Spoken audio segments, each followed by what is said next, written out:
also like the very first line of the lyrics, pulling in the oars on this tiny boat and surrendering to the mystery. And how often I say that to myself. Judy, it's time to pull in the oars on this tiny boat and just go with the flow. And so we're talking today about quiet. We're talking about beauty. And our video, I think, was a perfect example of a way that we can experience quiet beauty. Yes? To walk in nature, to be present in that. There's so many ways to experience quiet in life. We can do the 40 days in the wilderness journey like the Christian tradition teaches us about. We can go into nature like our video showed us. We can sit in meditation. We can seek out those opportunities. We can create a sanctuary for ourselves in our home environment or in our back garden. And the kind of quiet that I'm going to talk about today is different than that. It's a quiet that comes from within that you take with you wherever you go.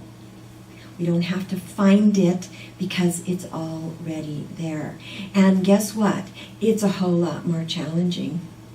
It's a whole lot more challenging to remember that we have within us this place that can actually access this quiet heart, this quiet inner sense of being okay. And what our author tells us is that finding the capacity to be quiet, to have a quiet heart, a quiet mind, is the secret to manifesting our power in our human experience so that we can actually love the life we're living, so that we can actually have a sense of well-being about all aspects, the wonderful things and the not so wonderful things, because we've got them all, right? The 10,000 joys and the 10,000 sorrows, all of it. So the trick is we got to know when it's time to pull in those oars in that tiny boat. It's what our theme song for this entire month is. Know when to hold them and know when to fold them. We got to know when we can go with the flow and surrender to an experience that we can't control or that isn't showing up the way we want it to show up, so that we have the capacity to get quiet enough to let go of the tiredness and the exhaustion and the striving and all of the pushing and the effort that we've got of trying so hard to make our lives work. It's this quiet place within that we can access. And you know what I found out? And I know it's true for a lot of you. The world is very noisy. The world is very chaotic. Stuff is going on. Stuff goes on in my own life, in my own body, in my family, in my community, in my country, and on the planet. Isn't that the truth? And it's noisy. And it's noisy. And there are lots of distractions. Just turn on the news. There are lots and lots of distraction. And what we have is we've got these busy, busy minds that are trying to make sense out of all that, right? Trying to make order out of it. Trying to figure it out. Asking those questions. Why? Why this? Why me? What if? What then? Yeah? Exactly. Don't we do that with things? We've got all these neurotic thoughts running around in our minds, and if we could just have the capacity to remember that there is within us this quiet place beyond all that. It's always already there, but we get so darn distracted that we get pulled into all of those obsessive, compulsive, neurotic thoughts about whatever that thing is that's got our attention in that moment. People, places, situations. Isn't that the truth? And so what I know is that, and this is so true for me, I have a habit, and our author calls it, I have a habit of mental complications. I make life complicated, right? I make life so complicated because I'm always trying to figure stuff out. I'm always trying to figure out what's going to happen next, or why did that happen, or what if we do this, or what's going to happen when this happens. Okay? Does anybody got any of that going on? Whether it's with your finances or your job or your relationships or your health or whatever you've got going on, we've got this habit of making things so darn complicated in our mental gyrations. And guess what? There is a choice point. We get to choose to pull in the oars and choose to move to that quiet, peaceful place, see? This deeper reality that's underneath all of it. And it's a practice. It's a constant practice of pulling ourselves back and remembering the truth of our own divinity. Remembering the truth and trusting the universe to support all of this stuff that we're trying to figure out. I haven't figured out a lot. And just about the time I think I got it figured out, guess what? It changes. It changes on me. And it starts going in a new direction. And then I've got to figure that out, right?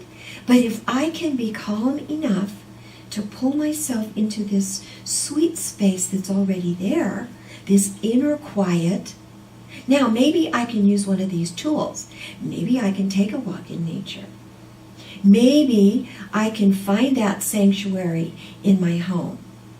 Yesterday, I came home from my activity outside and getting ready to sit down and do my common ground work, and my husband's kind of remodeling the area right next to my desk. And there's plaster flying, and my printers are uncovered, and my desk is uncovered, and my computer's uncovered, and all my paperwork and my bills and all my stuff there, and stuff's flying everywhere. And I'm going, this is not a sanctuary right now. That's usually where I go to find peace and quiet. So I went out and trimmed some bushes. I said, I'll see you later. I'm going to go trim my peach tree. Yeah? Because I knew if I didn't pull in my oars, I was going to start getting pretty darn crabby and saying some things I might regret later on. You know what I'm talking about? Surrendering to the moment, remembering the truth, remembering that not my business, remembering that I can and I do and I will find a place of peace within in that moment. Now, I might have to take some steps to get there. And for me, it was going into my orchard, you see.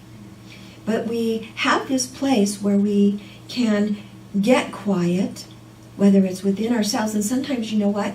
We got to stand right where we are, don't we? We can't flee. We can't go into the orchard. We got to be present with whatever that thing is right there in that moment. And when we can do that, when we can actually get quiet enough, this is where we can, have a sense of hope around whatever that thing is. Or we can get a little bit of a quieter mind that's not so gyrating. So how do we do this? Well, I like what Living Deeply teaches us. The thing is, when we're involved in all of this chaotic stuff in life, and life does get chaotic, by the way, if we can remember what Living Deeply tells us, and the book is a compilation of information from Noetic Sciences. And this is one of the things that I love. Everything is sacred. If we can remember that everything is sacred. Everybody's sacred. Every experience is sacred. Everything is sacred. Every experience is sacred. And boy, sometimes, you know what? It does not look good. It doesn't look sacred. It looks downright icky. It looks scary. Sometimes we drop into fear. But if we can remember that everything is sacred, that the world is literally filled with beauty, with light, with grace, and with the presence of the divine, no matter how it's showing up, and remember that we're within that, we're held within that beauty, within the energy of this divine light, all the time, whether we know it or not. And see, for me, that's the deal, whether we know it or not. God doesn't come and go. There's not a sometimes divine spirit around us.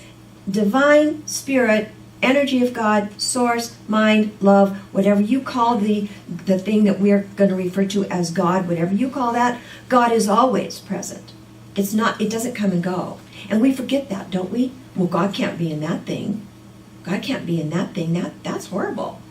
But if we can remember that and surrender to that so that we can see everything is sacred, it helps us move into this place of quiet, this quiet within. So the first thing we got to do is be able to develop the capacity to get present, to quiet our minds, to get present enough to say, oh yes, I can choose to be peaceful right now. I can choose, if I can't find it right where I'm standing, I can choose to listen to music. I can choose to go into my orchard.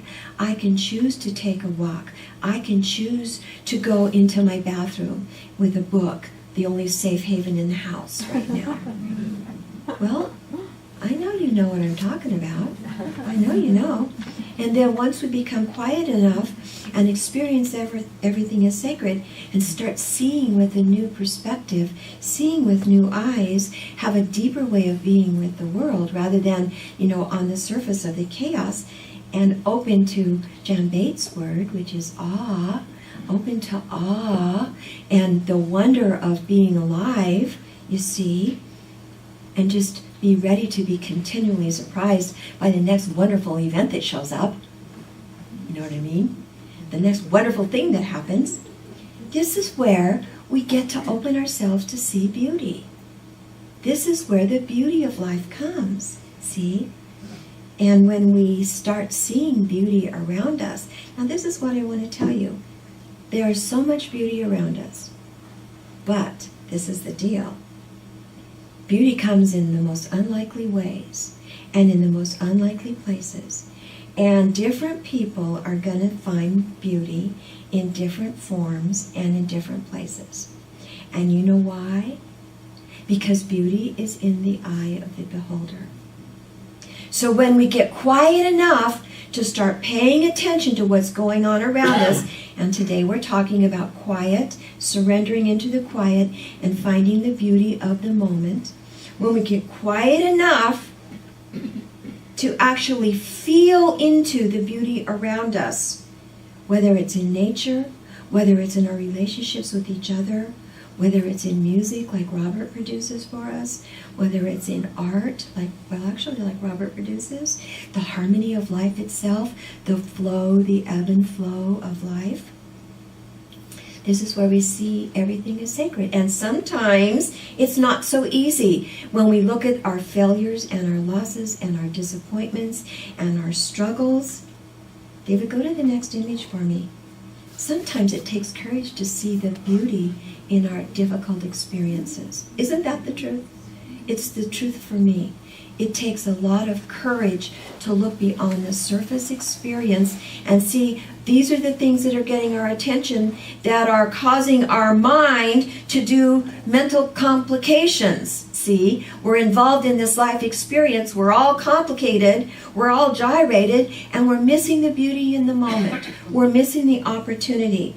Remember Beauty and the Beast? I like this particular image of Beauty and the Beast. Presence, very, very present and courageous. Sometimes we've got to be present and courageous with whatever we're afraid of, whatever that thing is, so that we can actually see the beauty underneath all of it. We've got to get quiet enough. And this is what I'd like to have you take today. Beauty isn't about how something looks. It's about how you feel when you look at it. Does that make sense? So beauty has nothing to do with the way something looks. It has to do with the perception that you bring to it. That's why, since we are these creatures that make meaning out of our life experience, that's why this idea of thoughts held in mind manifest after their kind. That's why we have the capacity to see beauty in everything. Does that make sense? If we choose to. If we choose to. It may not look beautiful on the outside, but when we see it as beautiful, it is beautiful. Does that make sense? I like that. So it doesn't come from the thing that we're perceiving at all. It comes from our interpretation of what we're seeing or what we're experiencing. That experience of beauty is a very personal experience. And most of us are caught in that tangled web of this is beautiful and this is not. I see this as beautiful and I see this as not beautiful, don't we? Isn't that what we do? And this is the bottom line. When we get quiet enough to remember the truth of our divinity, quiet enough to pull in the oars on our boat, quiet enough to see with new eyes, quiet enough to become still enough to remember the truth that everything is sacred. This opens us to love, and guess what? Love sees only beauty. When we are loving our life experience, when we are loving one another, love sees only beauty. So here's your invitation. Experience your whatever's going on, icky or not, icky or beautiful, experience it as filled with beauty. Take time to get quiet enough and still enough and go within enough to calm your mind down enough to actually touch that place in yourself that can recognize that. And don't be distracted by the busy mind that's always trying to figure stuff out. Know when it's time to surrender. Say, I just can't do this anymore. I got to get quiet enough. I got to go to my orchard and trim a bush so that I've got the capacity to come back in and clean up this big remodel mess. Yes, I've got to choose peace. I've got to choose that instead of chaos. And if I don't remember anything else, I need to remember that when I am quiet, when I am present, and when I'm choosing love, everything is beautiful. Thanks for listening.